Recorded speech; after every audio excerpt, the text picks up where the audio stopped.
So, good afternoon, and let me switch now to English for the international media, diplomatic corps, and our foreign friends tuning into the Ad Hoc Center for Thailand-Cambodia Border Situation press briefing today. But before I share updates from the discussions that we had this morning, let me first and foremost start off by expressing my deepest regrets, my deepest condolences, and my deepest sympathies on behalf of the Ministry of Foreign Affairs for the losses suffered as a result of the armed attacks that were initiated by the Cambodian forces yesterday. These losses and fatalities include innocent civilians and children, which, in addition to violating international humanitarian law, is a violation of morality and common humanity, and should receive the full condemnation of the international community.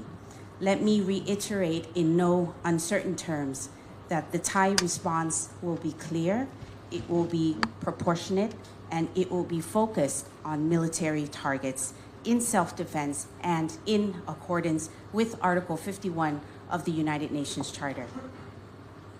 Let me return now to sharing with you the key developments discussed today that the Ministry of Foreign Affairs is following quite closely. There are 5 issues that I would like to share with our audiences today. First and foremost is the statement on the Thailand-Cambodia situation, where yesterday, once again, and let me put on record that the Ministry of Foreign Affairs issued a statement regarding Cambodian forces opening fire on Thai forces with heavy artillery. As we now know, the attacks were conducted not only against military targets, but also civilian ones, causing significant damage to Thai civilians and civilian objects, particularly in residential areas, public areas, and facilities, including hospitals. As reported by our Security Affairs spokesperson just now, the attacks tragically resulted in multiple fatalities and injuries to Thai civilians and children, many of whom are still in critical condition.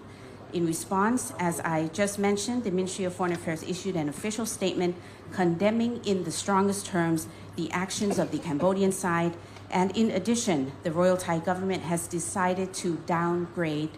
our diplomatic relations and recall the Thai ambassador to Cambodia, as well as requested the government of Cambodia to recall its ambassador to Thailand.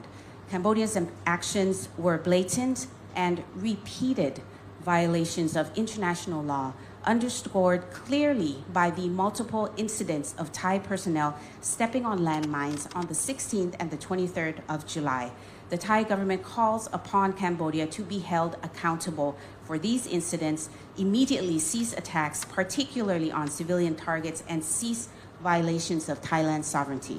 The Royal Thai government is prepared to intensify our defense measures if Cambodia persists in its armed attack and violations upon Thailand's sovereignty, and again, we will do so in accordance with international law. Once again, what is alarming and simply unacceptable is that these acts by Cambodia constitute violations of international humanitarian law, particularly the First Geneva Convention on the Protection of Hospitals and the Fourth Geneva Convention on the Protection of Medical Units and Establishments, which have caused human suffering and hardship to innocent civilians.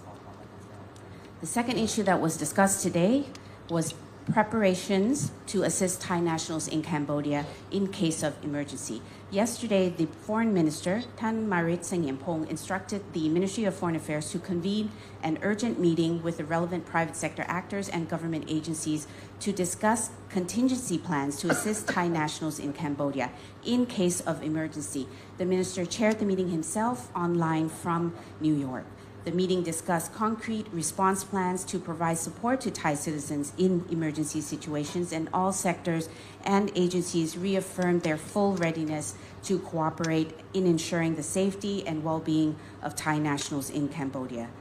The third issue that was discussed today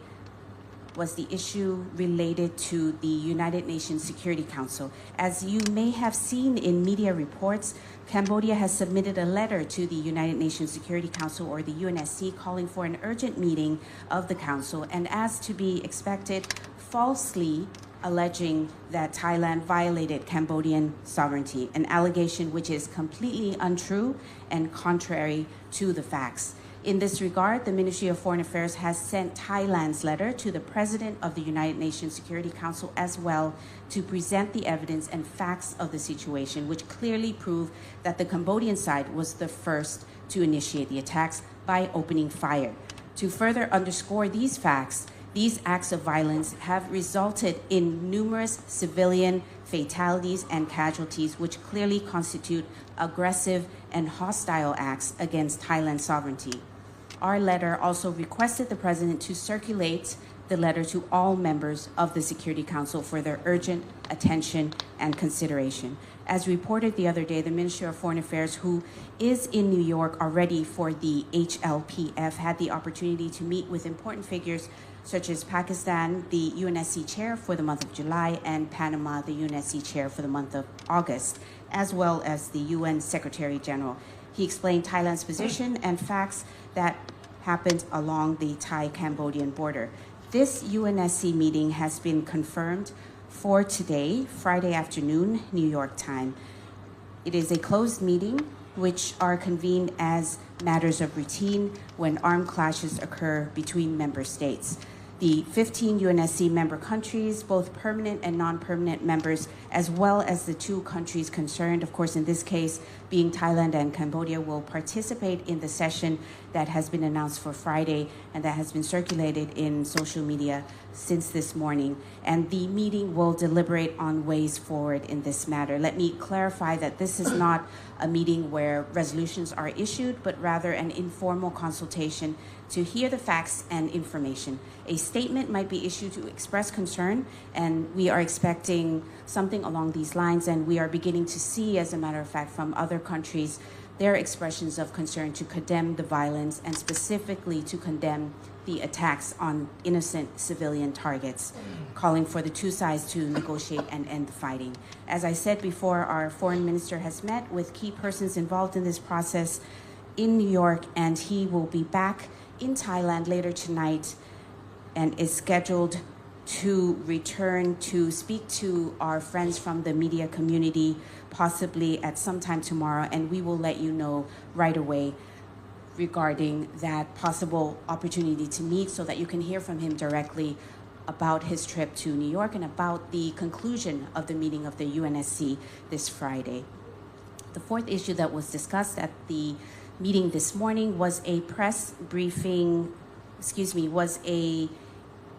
opportunity for the spokesperson of the Ministry of Foreign Affairs to give interviews to the international media. Currently, we know there is a lot of interest from international media on the situation along the border, and we know that many media teams are already beginning to travel there to cover the story more closely. And in order to continue to provide information and facts from the Thai side to the international community, today the MFA spokesperson is scheduled to give interviews to several major international media outlets to ensure that our international friends receive the facts and the reasoning behind our actions, as well as comprehensive updates and latest updates, as a matter of fact, on what we intend to do in the international arena. The public can rest assured that the Ministry of Foreign Affairs is always doing all we can to communicate our facts and our positions clearly to the international community. The fifth issue regards the cultural heritage and the UNESCO forum, as well as another bit of fake news that I'd like to draw the attention of our media friends and diplomatic corps stationed here in Thailand too. As reported in some outlets, the Ministry of Culture and Fine Arts of Cambodia issued a statement today condemning the Thai military for causing damage to the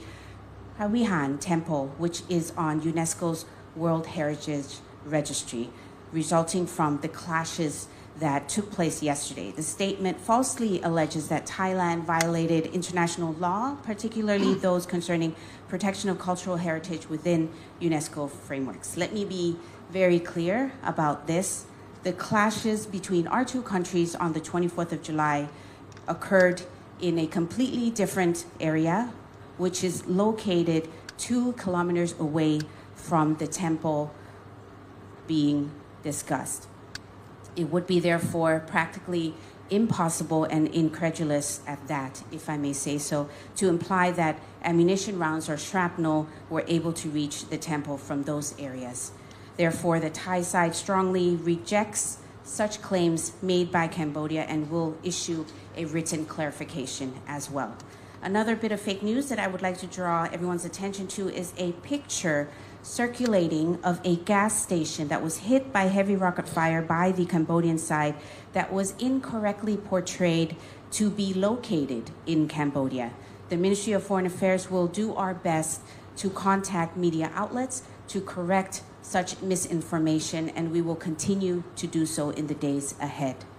For my final remarks today, as always, I would like to send our sincere encouragement to our brothers and sisters living along the border